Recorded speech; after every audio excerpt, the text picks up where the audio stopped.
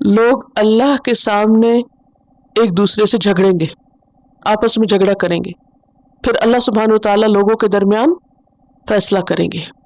سورۃ الزمر آیت 31 میں آتا ہے ثم انکم یوم القیامت عند ربکم تختصمون، پھر تم قیامت کے دن اپنے رب کے پاس جھگڑو گے۔ یعنی قیامت کے دن کیا ہونے والا ہے؟ اللہ کے دربار میں لوگ ایک دوسرے سے جھگڑنے والے ہیں اپنے حق کے بارے میں، اور پھر اللہ سبحانہ وتعالیٰ جو بھی حق پر ہوگا اس کے حق میں فیصلہ دے دیں گے۔ اور پھر اس آیت سے یہ بات بھی پتہ چلتی ہے کہ عقل اس چیز کا نام نہیں کہ انسان دوسرے کو دھوکہ دے۔ بعض لوگ عقل مندی کس کو سمجھتے ہیں؟ دوسروں کو بیوقوف بنانے کو۔ کہتے ہیں فلاں بہت سمارٹ ہے اور دوسروں کو فریب دے سکتا ہے، چکمہ دے سکتا ہے، دھوکہ دے سکتا ہے۔ یعنی اپنی غلطیوں کو کور کر جانا، چھپا جانا، بندوں کے سامنے بہت اچھا بن کے دکھانا، معصوم بن جانا، یہ سب کچھ انسان کرتا ہے کیا سوچ کے؟ یہ بھول کے کہ اللہ سب جانتا ہے۔ جس بندے کو یہ پتا ہو کہ اللہ ظاہر اور باطن سب جانتا ہے، اللہ کا علم ہر چیز پر محیط ہے، وہ کبھی ایسا نہیں کر سکتا۔ وہ کھلے گناہوں سے بھی بچتا ہے اور چھپے گناہوں سے بھی بچتا ہے۔ وَمِنْهُمْ أُمِّيُّونَ، اور ان میں سے بعض امی ہیں۔ کن میں سے؟ یہود میں سے۔ ایک گروہ کون ہے ان میں سے؟ دیکھیں ان کے مختلف کیٹیگریز بتائی جا رہی ہیں۔ ایک گروہ علماء کا ہے، ان کا کیا کام تھا؟ وہ کیا کرتے تھے؟ کتاب میں تبدیلی کر دیتے تھے۔ ایک گروہ کیا تھا ان میں سے؟ منافق تھے۔ ایک گروہ کون ہے؟ ان پڑھ ہے، امیون۔ امی کون ہوتا ہے؟ جس کے علم کا سورس صرف اس کی ماں ہوتی ہے، اور اگر ماں بھی ان پڑھ ہو تو پھر اندھیرے پر اندھیرا۔ قرآن پاک میں اللہ تعالیٰ فرماتے ہیں وَاللَّهُ أَخْرَجَكُم مِّن بُطُونِ أُمَّهَاتِكُم، اللہ نے تمہیں تمہارے ماؤں کے پیٹوں سے نکالا، لا تعلمون شیئا، اس حال میں کہ تم کچھ نہ جانتے تھے۔ اسی لیے ہم کہتے ہیں نا کہ کوئی ماں کے پیٹ سے سیکھ کے نہیں نکلتا۔ لا تعلمون شیئا وَجَعَلَ لَكُمُ السَّمْعَ وَالْأَبْصَارَ وَالْأَفْئِدَةَ لَعَلَّكُمْ تَشْكُرُونَ، اس نے تمہارے لیے کان، آنکھ اور دل بنائے تاکہ تم شکر ادا کرو۔ کیسے؟ کچھ سیکھ کر۔ سیکھو۔ وَمِنْهُمْ أُمِّيُّونَ، اور ان میں سے کچھ لوگ ان پڑھ ہیں، عوام کا حال ہے یہ۔ پیچھے خواص کا حال تھا، یہ عوام کا حال ہے۔ لا يعلمون الکتاب، جو کتاب کا علم نہیں رکھتے۔ تو یہود کے اندر دو گروپس تھے، ایک تھا اسکالرس کا گروپ جو خوب پڑھتے پڑھاتے تھے اور منمانی کرتے تھے، جیسے جیسے جی چاہتا تھا کتاب کے ساتھ کرتے، اور باقی عوام کس کے اوپر تھے؟ ان لوگوں پر ڈپینڈ کرتے تھے، جو وہ بتا دیتے بس وہی مان لیتے، اپنی عقل استعمال نہیں کرتے تھے، خود علم حاصل نہیں کرتے تھے۔ لا یعلمون الکتاب الا امانیہ، ان کا دین کیا تھا؟ وشفل تھنکنگ، جھوٹی آرزویں۔ وَإِنْهُمْ إِلَّا يَظُنُّونَ، اور یہ جھوٹی آرزویں کیا تھی؟ ان کے اپنے وہم و گمان تھے، خود ساختہ باتیں تھیں، ان کی حقیقت کچھ نہیں تھی۔ آج ہم مسلمانوں کے اندر دیکھتے ہیں تو یہی حالات ہیں۔ کبھی سوچا آپ نے کہ اللہ سبحانہ وتعالیٰ نے اہل کتاب کی یہ سب باتیں ہم پر کیوں کھولی؟ بنی اسرائیل کے حالات اتنی تفصیل سے کیوں بتائے؟ تاکہ ہم اپنے حالات کو جانچیں۔ آج مسلمانوں کا یہی حال ہے۔ ان کے اندر ایک گروہ ہے علماء کا جو پڑھتے پڑھاتے رہتے ہیں، یا دین کو انہوں نے اپنی اجارہ داری بنا رکھا ہے، جس قسم کا چاہے فتویٰ دے دیں۔ عوام لوگوں کے پاس خود کوئی علم نہیں، نہ کتاب پڑھتے نہ پڑھاتے، چھوٹے چھوٹے معاملات کے لیے ان کی طرف رجوع کرتے، پھر وہ جو بتا دیں اندھا دھند اسی کو فالو کر لیتے۔ وہ جس چیز کو حلال کر دے وہ حلال ہے، جس کو وہ حرام کر دے وہ حرام ہے۔ عام مسلمانوں کو اس بات کے لیے نہ کبھی کسی نے ابھارا، نہ انہیں کبھی خود احساس ہوا، نہ انہیں کبھی ضرورت محسوس ہوئی کہ ہم خود بھی کچھ جانیں۔ تو یہاں ایسے لوگوں کی مذمت کی جا رہی ہے کہ ایسے لوگ جو کتاب نہیں جانتے وہ دراصل آخرت کے معاملے میں دھوکے کا شکار ہیں۔ وہ نجات کے سستے نسخوں اور جھوٹی کہانیوں پہ جی رہے ہیں کہ ایسا کرنے سے جنت مل جائے گی، ویسا کرنے سے جنت میں داخل ہو جائیں گے۔ آج آپ دیکھیں کہ عوام کا حال کیا ہے، دن رات اپنی دنیا کمانے میں لگے ہوتے ہیں، خود کتاب کبھی کھول کے نہیں پڑھی، نہ پڑھنے پڑھانے کا زیادہ رواج ہے۔ میجورٹی کو اگر آپ دیکھیں تو کتنے فیصد لوگ سمپل ٹرانسلیشن بھی جانتے ہیں قرآن کی، یا انہوں نے صرف سادہ ترجمہ بھی پڑھ رکھا ہو، نہیں پتہ، عربی تو آتی نہیں۔ لا یعلمون الکتاب اب جب آخرت کی بات ہوتی ہے تو انہوں نے آخرت کے بارے میں خود ساختہ فلسفے قائم کر رکھے ہوتے، کیا پتہ اللہ کس کو بخش دے، اور کچھ کہانیاں انہوں نے سن رکھی ہیں، اس کی بنا پر وہ اپنے آپ کو کہیں نہ کہیں فٹ کرتے رہتے. کبھی مثال دیتے ہیں اس عورت کی کہ جو فاحشہ تھی اور اس نے کتے کو پانی پلایا تھا لہٰذا اس کی بخشش ہو گئی تھی. اس لیے ہمیں بھی زیادہ فکر کرنے کی ضرورت نہیں. اگر ہم انتہائی غلط بھی کام کر رہے ہیں سو بٹ، کیا پتہ ہم سے کوئی ایسی نیکی ہو جائے کہ جس کی وجہ سے ہم بھی جنت میں چلے جائیں. اور کبھی اسی طرح کی کچھ اور کہانیاں سنا دیتے ہیں. لہٰذا آخرت کے بارے میں اول تو بات ہی نہیں کرتے، اور اگر بات کرتے ہیں تو وہ باتیں کس پر بیسڈ ہوتی ہیں؟ کسی حقیقی علم پر مبنی نہیں ہوتی، وہ وشفل تھنکنگ ہوتی، وہم و گمان پہ باتیں ہوتی ہیں، خیالی باتیں ہوتی ہیں. دنیا میں نفع نقصان کے لیے خوب انہوں نے علم حاصل کر رکھا ہوتا ہے، کیسا بزنس کرے، کتنا کرے، کیا کرنے میں کتنا پروفٹ ہے. صرف ڈگری نہیں لیں گے بلکہ پھر کنسلٹنسی سے فائدہ اٹھائیں گے، پھر طرح طرح کے سروے کریں گے، پھر جا کے دنیا میں ہاتھ ڈالیں گے. لیکن آخرت کے معاملے میں اندھا دھند اندھیرے میں ہی سب کچھ تیار کر رکھا ہے. پھر آپ دیکھیں کہ یہاں اللہ سبحانہ وتعالیٰ ان لوگوں کو ان پڑھ قرار دے رہے ہیں جو کتاب کا علم نہیں رکھتے، خواہ کتنی بھی بڑی ڈگری ہو. آج کل پڑھا لکھا ہونا اور ان پڑھ ہونا، اس کا کرائیٹیریا کیا ہے؟ کس کو پڑھا لکھا ہونا کہتے ہیں؟ جس کے پاس کاغذ کا ٹکڑا ہو، جس کے پاس کوئی دنیا کی ڈگری ہو. اسی سے بہت امپریس بھی ہوتے ہیں کہ ہائیلی کوالیفائڈ، ہائیلی ایجوکیٹڈ. یا بچوں کے رشتے دیکھ رہے ہوتے ہیں نا، کیا باتیں کرتے ہیں کہ فلاں شخص فلاں لڑکا ہائیلی کوالیفائڈ. کوئی نہیں پوچھتا کہ اللہ کی کتاب میں سے بھی کچھ آتا ہے یا نہیں، ضرورت ہی نہیں اس کی. اسی طرح لڑکیوں کے لیے بھی ہائیلی کوالیفائڈ ہے، اگر دنیا کی کوئی ڈگری، یونیورسٹی کی کوئی ڈگری، سب خوش ہو جائیں گے. کسی نے قرآن پڑھا یا نہیں، یہ تو ہمارے کہیں دور پر خیال میں بھی نہیں کہ یہ کوئی کرائیٹیریا بھی رکھے. یہ سوچ بھی نہیں ہے مسلمانوں کے اندر، کیونکہ کتاب پڑھتے جو نہیں. اگر صرف پہلا سپارہ ہی پڑھ لیتے تو پتہ چل جاتا کہ پڑھا لکھا ہونا کیا ہے اور ان پڑھ ہونا کیا ہے. اللہ کے نزدیک کون ان پڑھ ہے؟ لا یعلمون الکتاب، جس کے پاس الکتاب نہیں. پھر ہمارے ہاں یہ جو ایک عام خیال ہے کہ کتاب پڑھنا صرف چند لوگوں کا کام ہے، اس کی بھی یہاں نفی کی جا رہی ہے. صرف چند لوگوں کا کام نہیں ہے. یہ کتاب کیا ہے؟ ہدی للناس. تو للناس میں کون شامل ہے؟ صرف چند لوگ، مخصوص طبقہ جو مدرسوں میں بس بیٹھا رہے اور پڑھتا پڑھاتا رہے اور بحث مباحثے کرتا رہے، اور باقی لوگ بس صرف ان پہ ڈپینڈ کر لے اپنے دین کے معاملے میں. تو یہ طریقہ اور طرز عمل درست نہیں ہے. صحابہ کرام کا طریقہ کیا تھا؟ صحابہ کیا کرتے تھے کتاب کے معاملے میں؟ 10 آیتیں پڑھتے اور ان کا معنی بھی جانتے، ان کو سمجھتے بھی تھے اور اس پر عمل بھی کرتے تھے. 4 لفظ لکھ لیجئے. ہمیں کتاب کے ساتھ کیا معاملہ کرنا ہے؟ نمبر 1 اس کا لفظ جاننا ہے، کیسے پڑھا جائے، لفظ کیا کہتا ہے. پھر اس کے بعد اس کا معنی، ان لفظ کا میننگ کیا ہے. تیسری چیز اس کا فہم، کہ اس کے ڈیپتھ میں معنی کیا ہے، کانٹیکسٹ میں معنی کیا ہے. اور چوتھی چیز اس پر عمل. یہ ہمارے اوپر کتاب کا حق ہے. کیا ہے؟ حق. کتاب پر ایمان کا تقاضا کیا ہے؟ اس کا لفظ بھی پڑھنا آتا ہو، یعنی عربی ریڈنگ بھی آتی ہو، میننگ آتا ہو، اور پھر انڈرسٹینڈنگ ہو اس کی، اور پھر اس پر عمل بھی ہو.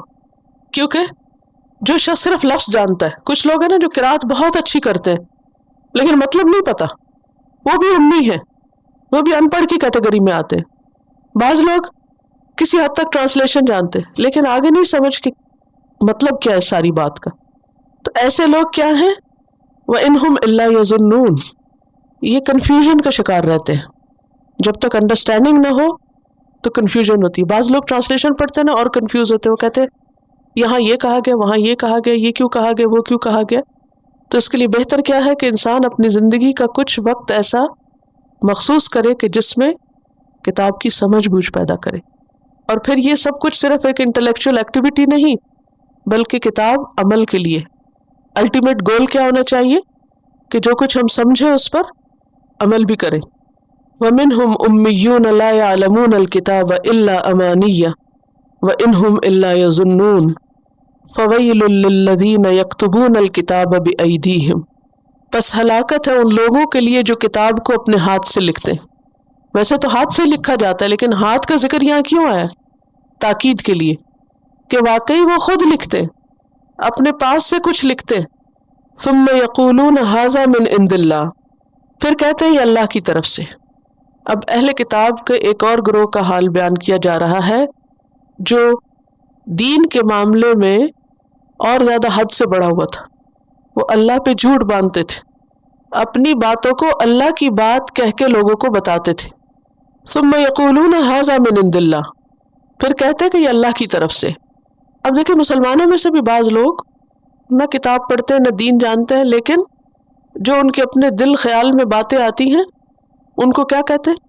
قرآن میں یہ لکھا ہے، حالانکہ قرآن میں کہیں نہیں لکھا ہوتا۔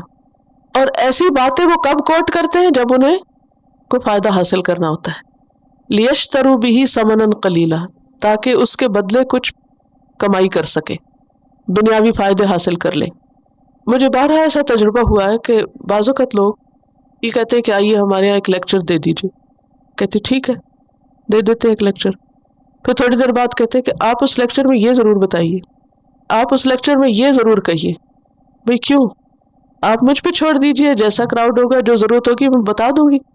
وہ اس وقت مجھے ڈکٹیٹ اس لیے کر رہے ہوتے ہیں کہ وہ چند مخصوص باتیں مجھ سے کہلوا کے دراصل اپنے کچھ مقاصد حاصل کرنا چاہتے ہیں۔ ویسے دو لوگوں کا جھگڑا چل رہا ہے، ساس بہو کا یا کچھ، تو اگر ساس درس کروا رہی تو کہے گی کہ وہ بہو کو یہ سنایا جائے کہ وہ ساس کی عزت کرے۔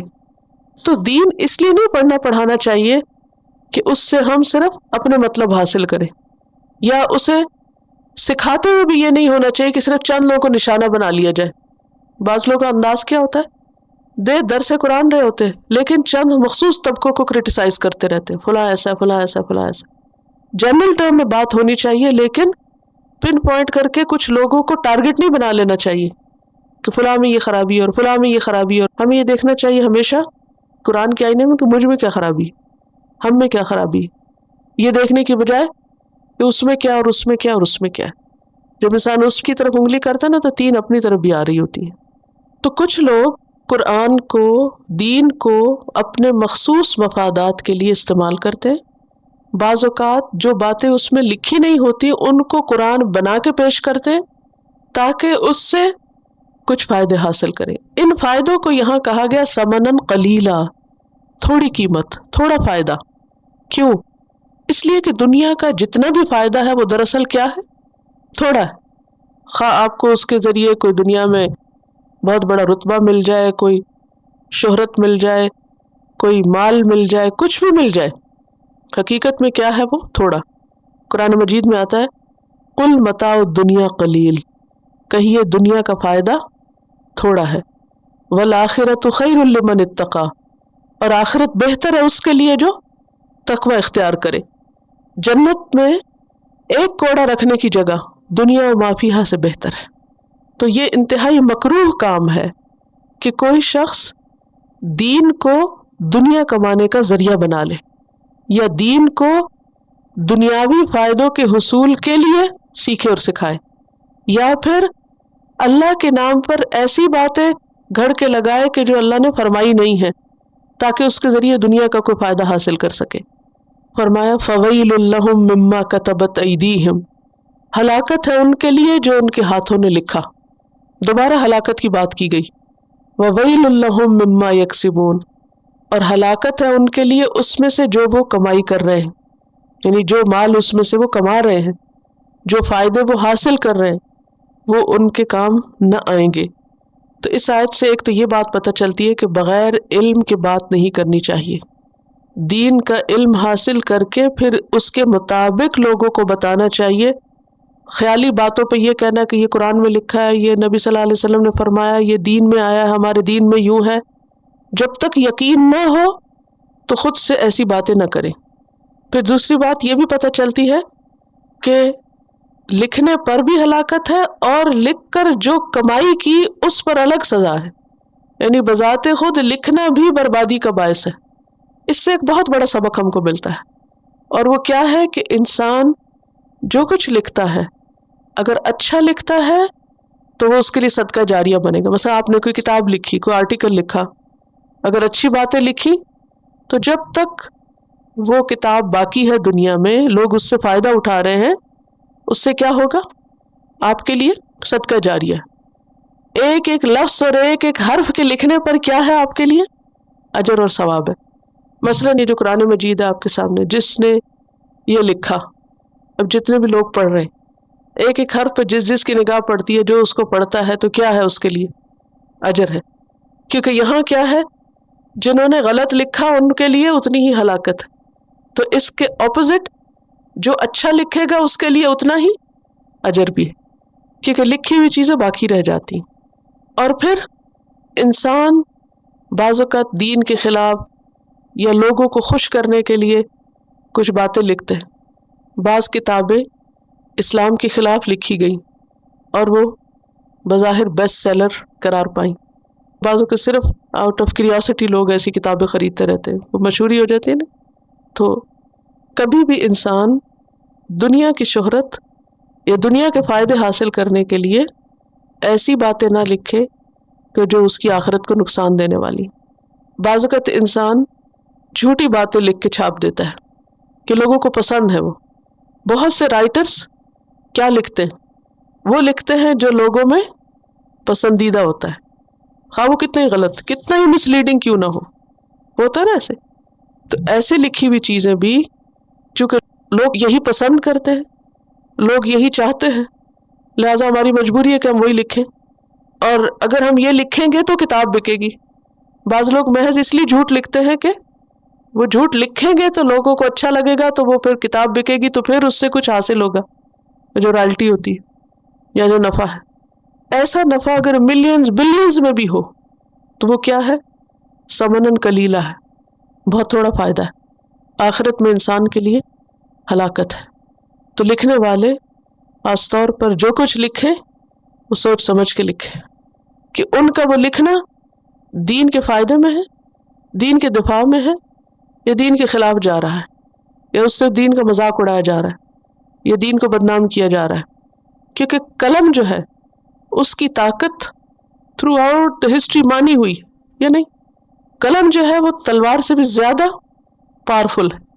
تو اس قلم کو سوچ سمجھ کے استعمال کریں، تھوڑا لکھے یا زیادہ لکھے، وہ لکھے جو صحیح ہے، جو درست ہے، جو حقیقت پر مبنی ہے، جو سچ ہے، خواہ وہ کڑوائی کیوں نہ ہو، خواہ وہ لوگوں کو پسند نہ بھی آئے، کیونکہ ان لوگوں کو یہ ہلاکت کا پیغام دیا گیا۔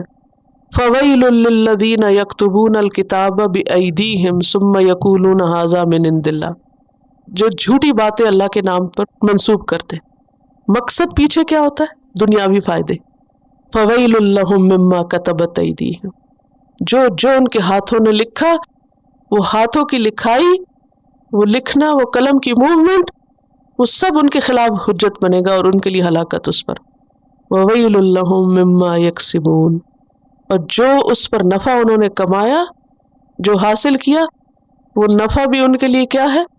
مصیبت۔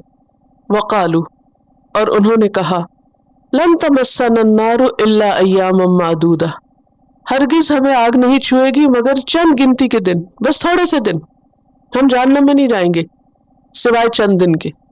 یہ اب ان کے عوام کا خیال ہے، وہ نا یظنون کی جو بات ہے اس کی وضاحت۔ قل کہہ دیجئے، اتخذتم عند اللہ عہدا، کیا تم نے اللہ سے وعدہ لے رکھا ہے کہ تم واقعی نہیں جاؤ گے مگر چند دن کے لیے؟ فلن یخلف اللہ عہدہ، تو اللہ اپنے وعدے کا ہرگز خلاف نہیں کرے گا۔ اگر ایسا ہے تو پھر تو واقعی تم چند دن ہی جاؤ گے جہنم میں۔ ام تقولون علی اللہ ما لا تعلمون، یا تم اللہ کے بارے میں وہ باتیں کہہ رہے ہو جو تمہیں معلوم نہیں، جانتے نہیں، یا تو جھوٹ پر مبنی ہے یا جہالت پر مبنی ہے۔ تو اس سے یہ پتہ چلتا ہے کہ بنی اسرائیل میں عقیدے کی خرابی تھی، آخرت کے بارے میں ان کے کانسیپٹس واضح نہیں تھے، دھوکے کا شکار تھے۔ کیا کہتے تھے کہ بس چند دن آگ میں جائیں گے۔ چند دن سے کیا مراد ہے؟ بعض روایات میں آتا ہے وہ کہتے ہیں ہم نے 40 دن بچڑے کی پوجا کی تھی، بس 40 دن جائیں گے۔ اور بعض اوقات کچھ اور انہوں نے اپنے سے خود ساختہ تعویلیں کی ہوئی، انہم الا یظنون کی کیٹیگری میں۔ لیکن یہ بات یہاں پتہ چلتی ہے کہ اس کو وہ مانتے تھے کہ ہاں آگ کی سزا ہے اور ہم جائیں گے کیونکہ ہم نے غلط کیا، لیکن یہ اعتراف ان کو فائدہ نہ دے گا۔ اور یہ بات بھی اللہ پہ جھوٹ ہے۔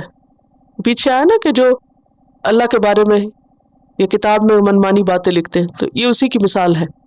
اور یہاں سے یہ بھی پتہ چلتا ہے کہ اللہ سبحانہ وتعالیٰ کتنے خوبصورت طریقے سے ان کی بات کو رد کر رہے ہیں کہ اچھا یہ بات ہے، اللہ سے وعدہ لے رکھا ہے تم نے، اللہ نے کہیں ایسا وعدہ کیا ہے، لاؤ کہاں ہے وہ وعدہ، کہاں لکھا ہوا ہے؟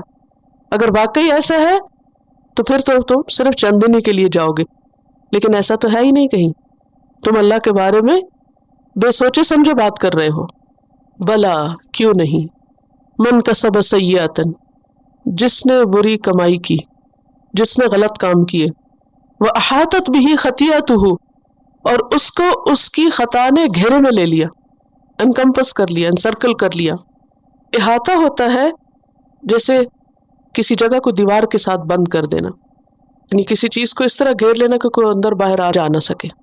تو اب یہاں یہ کہا جا رہا ہے کہ ہاں جو کوئی برا کام کرے گا اور پھر اس برائی میں ڈوب جائے گا، اس برائی میں وہ پھنس جائے گا، احاطت بھی خطیئت، اس کی خطا نے ارد گرد اس کے کیا کیا، اس کو گھیر لیا۔ فاولئک اصحاب النار، یہ آگ کے ساتھی ہیں، ہم فیہا خالدون، جس میں وہ ہمیشہ رہیں گے۔ پچھلی آیت میں جو انہوں نے دعویٰ کیا نا کہ ہم جہنم میں نہیں جائیں گے سوائے چند دن کے، یہاں یہ کہا جا رہا ہے کہ تمہارا دعویٰ غلط ہے۔ بات یہ ہے کہ جو بھی کوئی برا کرے گا، خواہ وہ یہود میں سے ہو یا کوئی غیر یہود میں سے ہو یا اہل عرب میں سے ہو یا مشرکین میں سے ہو، جو بھی، من کا لفظ جو ہے نا یہ عام ہے، جو بھی غلط کرے گا، اور پھر غلطی کوئی چھوٹی موٹی نہیں، کیسی غلطی؟ جو غالب آ جائے، کہ جو ساری نیکیوں کو بھی کھا جائے۔ دیکھیے دو طرح کے گناہ ہوتے ہیں، ایک وہ ہوتے ہیں جو انسان سے بھول چوک میں ہو جاتے ہیں، اور وہ ہر انسان سے ہوتے ہیں نا، اور پھر انسان توبہ کر لیتا ہے، پھر باز آ جاتا ہے، پھر چھوڑ دیتا ہے۔ تو ایسے گناہوں پر کیا امید ہے؟ معافی کی امید ہے۔ کن گناہوں پر؟ بھول چوک سے ہو جائے، غفلت سے ہو جائے، لا علمی میں ہو جائے، پھر انسان کو احساس ہو جائے میں نے غلط کیا، تو پھر توبہ کر لے، معافی ہوگی۔ کچھ غلطیاں ایسی ہوتی ہیں، کچھ گناہ ایسے ہوتے ہیں کہ جو انسان کو اپنے اندر اتنا غرق کر لیتے ہیں، وہ اتنے چھا جاتے ہیں اس کے اوپر کہ اس کے اندر نمبر ایک نیکی کرنے کا احساس ہی نہیں رہتا، اور اگر وہ کرتا بھی ہے تو ساتھ ہی اس کو تباہ بھی کر دیتا ہے، مٹا بھی دیتا ہے، اور پوری طرح وہ اس برائی کے اندر گم ہو جاتا ہے، کوئی توبہ نہیں کرتا، اسی حالت میں موت آ جاتی۔ تو ایسے لوگوں کے لیے پھر آئندہ سزا ہے۔ تو یہاں سیئۃً سے مراد کبیرہ گناہ ہے، جس میں کفر اور شرک نمبر 1 ہے، کیونکہ شرک ایک ایسا گناہ ہے کہ جس پر معافی نہیں۔ قرآن پاک میں آتا ہے نا، ان اللہ لا یغفر ان یشرک بہ ویغفر ما دون ذلک لمن یشاء، سورۃ النساء آیت 48۔ اللہ نہیں بخشے گا اس بات کو کہ اس کے ساتھ کسی کو شریک کیا جائے، اور اس کے علاوہ جس کو چاہے گا بخش دے گا۔ تو یہاں من کسب سیئۃً میں پھر کون سی برائی آ گئی؟ جیسے کفر ہے، شرک ہے، کیونکہ شرک کے ہوتے ہوئے جو نیکیاں ہیں وہ بھی کیا ہو جاتی ہیں؟ برباد ہو جاتی ہیں۔ تو پھر وَأَحَاطَتْ بِهِ خَطِیَّتُهُ، اور یہ سیئہ اور خطیہ ایک ہی چیز ہے۔ وہ جو شرک ہے اس نے اس کی زندگی کا احاطہ کر رکھا ہے، لہٰذا وہ اس سے نکلتا ہی نہیں، تو انجام بھی ویسا ہی ہوگا۔ اس کے برعکس ایسی غلطی کہ جو انسان کو گھیرے نہیں، اب مثلاً آپ دیکھیے کہ بعض لوگ جیسے کبیرہ گناہ بھی کر لیتے، مثلا کسی نے زنا کیا، اس کو احساس ہو گیا، اس نے توبہ کر لی، چھوڑ دیا، پاک صاف ہو گیا، اور اس کے دل میں اللہ کا ڈر رہا کہ کہیں اللہ مجھے پکڑے نہیں، اور پھر وہ اس پہ معافی مانگتا رہا۔ تو ایسے شخص کے لیے کیا امید ہے کہ جب وہ مرے گا تو اللہ تعالیٰ اپنی رحمت سے اس کو بخش دے گا۔ لیکن ایک دوسرا شخص ہے جس نے زنا کیا اور پھر اس کو لت پڑ گئی، اور پھر وہ ایک کے بعد ایک ڈھیٹ بن کے غلطی کرتا چلا جا رہا ہے، اور اس کے اندر سے احساس بھی ختم ہو گیا کہ وہ برا کر رہا ہے، اور پھر وہ اس کے اندر اتنا پھنس گیا کہ اس کی موت بھی اسی پہ آئے گئی۔ تو یہ ایک دوسرا قصہ ہے۔ بعض لوگوں کے پریشر میں آ کے ڈرنک کر لیتے، پھر انہیں احساس ہو جاتا ہے، وہیں سے توبہ کر لیتے۔ لیکن کچھ لوگ کیا کرتے ہیں اور پھر وہ اس وشیس سرکل میں پھنس جاتے، احاطت بہ خطیئت، اسی حال میں موت آ گئی، کوئی توبہ نہیں کی۔ یہ ایک دوسرا انجام ہے اس کا۔ تو یہاں یہ بتایا جا رہا ہے کہ ایک طرح برائی کرنا، اور پھر اس برائی کے اندر غلطاں ہو جانا، احاطت بہ خطیئتہ، اور پھر خاص طور پر وہ برائی کہ جو ایمان کی دشمن ہو تو ایسے لوگوں کا انجام ہمیشہ کے لیے جہنم ہے۔ والذین آمنوا وعملوا الصالحات، اور وہ لوگ جو ایمان لائے اور انہوں نے اچھے عمل کیے، اولئک اصحاب الجنہ، یہ جنت والے ہیں، ہم فیہا خالدون، وہ اس میں ہمیشہ رہیں گے۔ اب یہ کتنا خوبصورت انداز ہے قرآن کا، ایک طرف جہنم کی بات ہے تو دوسری طرف جنت کی بات ہے۔ جہنم کے لیے کیا کہا؟ برائی کی اور انسان اس کے اندر ہی بس پڑ گیا۔ جنت کے لیے کیا شرائط ہے؟ ایمان لایا اور اس کے ساتھ اچھے کام کیے، یعنی جنت میں جانے کے لیے ایمان اور عمل صالح دونوں ضروری ہیں۔ صرف زبانی کلامی ایمان کافی نہیں، بلکہ اس کے لیے عمل سے تصدیق ضروری ہے۔ اور عمل صالح کون سا عمل صالح ہوتا ہے؟ جس میں دو چیزیں ہوں، ایک اخلاص کہ اللہ کے لیے ہو، اور دوسرے نبی صلی اللہ علیہ وسلم کے طریقے کے مطابق ہو۔ ایسے لوگ جنت میں ہمیشہ رہیں گے۔ تو نتیجہ کیا نکلتا ہے کہ ایمان اور عمل ساتھ ساتھ ہے۔ کوئی سوال یا کوئی بات؟ سب سمجھ آ گیا؟ نہیں آیا؟ کیا نہیں آیا؟ جی، آپ امی قوم سے تھے، آپ صلی اللہ علیہ وسلم نے اپنے بارے میں خود فرمایا ہے انا امۃ امیۃ لا نکتب ولا نحسب، کہ ہم امی قوم ہیں، ہم لکھتے بھی نہیں اور حساب کتاب بھی نہیں کرتے، یعنی لکھ کر انگلیوں پہ گنا کرتے تھے۔ تو دراصل آپ صلی اللہ علیہ وسلم کو جب امی کہا جاتا ہے تو یہ آپ کے خلاف بات نہیں جاتی، بلکہ آپ کے حق میں جاتی ہے کہ آپ نے کہیں باضابطہ کوئی علم حاصل نہیں کر رکھا تھا، یعنی آپ نے نہ یہود سے سیکھا تھا، نہ نصارہ سے، نہ کسی اور قوم سے۔ آپ کے پاس جو بھی علم آیا اور جو بھی آپ نے اس کتاب کی شکل میں ہمیں دیا یا سنت کی شکل میں، یہ سب کچھ اللہ ہی کی طرف سے آپ کو ملا تھا۔ تو یہ آپ کے خلاف نہیں جاتی بات، آپ کے حق میں جاتی۔ بیسیکلی دیکھا جائے تو ہم سب امی ہوتے ہیں، کیونکہ ماں کے پیٹ سے جب کوئی آتا ہے تو امی ہوتا ہے، اس کے پاس کوئی علم نہیں ہوتا۔ جیسے کل میں نے آیت بھی سنائی تھی آپ کو کہ واللہ اخرجکم من بطون امہاتکم لا تعلمون شیئا، اللہ نے تمہیں تمہارے ماؤں کے پیٹوں سے اس حال میں نکالا کہ تم کچھ بھی نہیں جانتے تھے۔ پھر انسان اپنے ماحول سے سیکھتا، پھر اسکولوں سے سیکھتا اور بہت کچھ سیکھتا، جانتا بوجھتا، لیکن جب تک وہ اللہ کی کتاب نہیں سیکھتا اس وقت تک سارا علم بیکار ہے۔ کوئی کتنا بھی بڑا سائنٹسٹ ہو، کتنا کچھ بھی اس نے ریسرچ کر کے پایا، لیکن اگر اللہ کو نہیں پایا تو اس نے کچھ بھی نہیں پایا، کیونکہ اللہ کی ذات اس کائنات کی سب سے بڑی حقیقت ہے۔ اور اگر کوئی سب سے بڑی سچائی کو نہیں پا سکتا تو اس کے علاوہ باقی سب کچھ کیا ہے؟ سیکنڈری ہے، وہ اصل تک نہیں پہنچا۔ آیت 74، بہت سے لوگ جو اللہ کو نہیں مانتے، ان کے دل سخت نہیں ہے، وہ جزوی طور پر، کلی طور پر نہیں۔ جزوی کا مطلب ہے کہ پارشلی، پارٹ آف اٹ، کہ جہاں انسانوں کا معاملہ ہے، جہاں اپنے مفادات ہیں یا جہاں ان کی خواہشات ہیں، وہاں تو وہ اچھا کر لیتے ہیں، اور جب کوئی بات ان کی مرضی یا خواہش یا ان کے طریقے کے خلاف آتی ہے تو وہاں وہ سٹون سے بھی زیادہ سخت ہو جاتے ہیں، اس کو قبول نہیں کرتے۔ تو دل کی نرمی صرف وہ نرمی نہیں کہ جس میں انسان کسی انسان یا مخلوق کے ساتھ بھلائی کا ارادہ کر لیتا ہے یا کر لیتا ہے کسی خاص وقتی جذبے کے تحت۔ دل کی نرمی اس وقت نرمی کہلائے گی کہ جب انسان کے دل میں اس کی محبت آئے جس نے اس دل کو بنایا ہے۔ جب تک اس کی محبت وہاں نہیں ہے تو دل سختی شمار ہوگی، یعنی حق کی قبولیت جب تک نہ ہو تو دل سخت ہے، ٹھیک ہے نا۔ لیکن ایک بات یاد رکھیے کہ کسی کے دل کے اندر اگر ایمان نہیں یا بظاہر اس کا دل سخت بھی ہے تو اس سے مایوس نہ ہو، کیونکہ یہ جو 3 مثالیں دی گئی ہیں اس سے کیا پتہ چلتا ہے کہ بعض پتھر ایسے ہیں کہ جن سے نہریں پھوٹ پڑتی ہیں، بعض ایسے ہیں جن سے پانی نکل آتا ہے، بعض ایسے ہیں جو گر پڑتے ہیں۔ بظاہر اگر آپ کا کسی ایسے انسان سے واسطہ پڑا ہے جس کے اندر ایمان نہیں ہے، حق کے معاملے میں اس کا دل سخت ہے، تو اس سے مایوس نہ ہو۔ بعض اوقات ایسا ہوتا ہے جب ہم کسی کو اللہ کی طرف بلاتے، دعوت دے رہے ہوتے ہیں، دعویٰ کر رہے ہوتے ہیں، آپ میں سے کئی لوگوں کو اس بات کا ایکسپیرینس ہوا ہوگا، تو کچھ لوگ ایسے ہوتے ہیں کہ جو بات سنتے ہیں اور فوراً حق کو قبول کر لیتے ہیں، جیسے نجاشی اور اس کے ساتھی۔ اور کچھ لوگ ایسے ہوتے ہیں کہ جن کو آپ جتنی بھی حق بات بتائیں وہ اس کو سن کے نہیں دیتے۔ تو لوگوں کے درجے ہوتے ہیں، جیسے پتھروں کی قسمیں ہیں نا، ایسے ہی سنگ دل انسانوں کے بھی درجے ہیں۔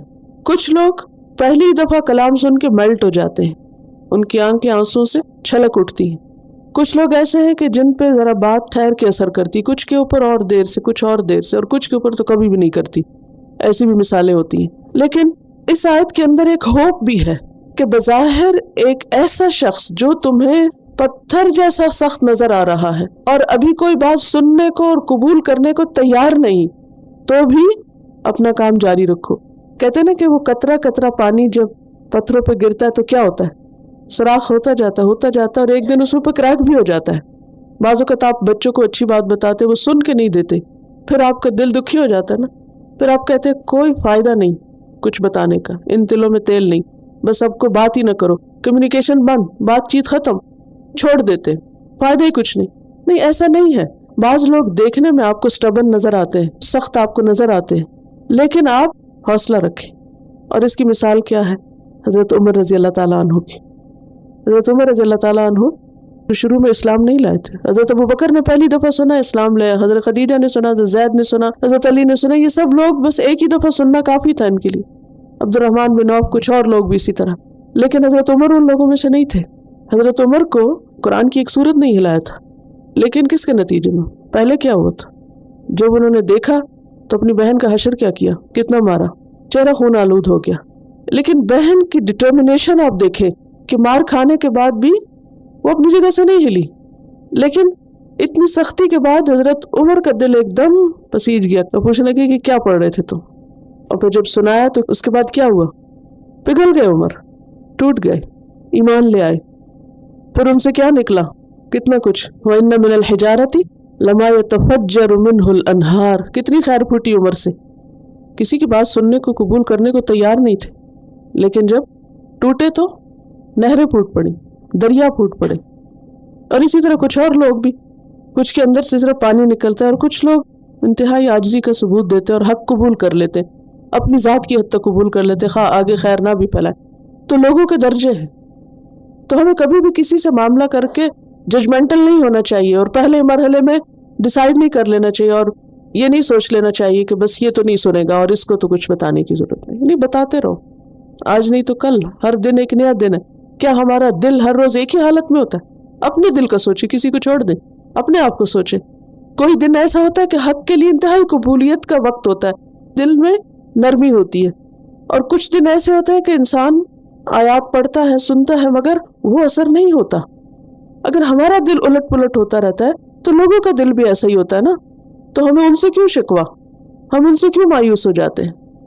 تو ہمیشہ بھی پازیٹیو، خیر کی توقع رکھیں.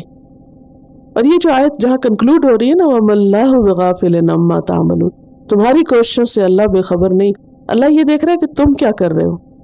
ہم صرف یہ نہ دیکھیں کہ یہ پتھر ہیں ہمارے سامنے، انسان نہیں، سنگ دل لوگ ہیں. کئی لوگوں کے بارے میں ہم سوچتے ہیں کہ یہ ان کو خدا کا بتائیں، ان کو آخرت کا بتائیں، ان کو دین کا بتائیں، یہ تو سننے کے لیے. ہم دوسروں کی صرف ظاہری حال حلیے یا ظاہری باتوں یا ظاہری شکل و صورت سے ایک دم فیصلہ کر کے اس کو ڈسکارڈ کر دیتے. ہمیں اپنے اس رویے کی اصلاح کی ضرورت ہے. لوگوں کے ظاہر پہ مت جائیں. آپ کو نہیں معلوم کہ اس ظاہری چٹان کے اندر کتنا پانی ہے. صرف کریک کی ضرورت ہے اور اس کے لیے آپ کا جذبہ بھی چاہیے. یعنی بعض اوقات پتھر میں کریک کس سے ہوتا ہے؟ آپ کی انرجی سے. آپ کس جذبے اور دل اور محبت اور کس یکسوئی اور خیرخواہی کے ساتھ دوسرے کو پیغام دے رہے ہیں. اللہ کو معلوم ہے کہ کون شخص اپنی طلب میں کتنا سچا ہے اور کون کیا کوشش کر رہا ہے، کون کیا چاہتا ہے. وہ کسی پر بھی ظلم کرنے والا نہیں ہے. اللہ تعالیٰ کا وعدہ ہے وَالَّذِينَ جَاهَدُوا فِينَا لَنَهْدِيَنَّهُمْ سُبُلَنَا، جو ہمارے راستے میں کوشش کریں گے ہم ان کو اپنا راستہ دکھائیں گے. وآخر دعوانا ان الحمد للہ رب العالمین. سبحانک اللہم وبحمدک، نشہد ان لا الہ الا انت، نستغفرک ونتوب الیک. السلام علیکم ورحمۃ اللہ وبرکاتہ.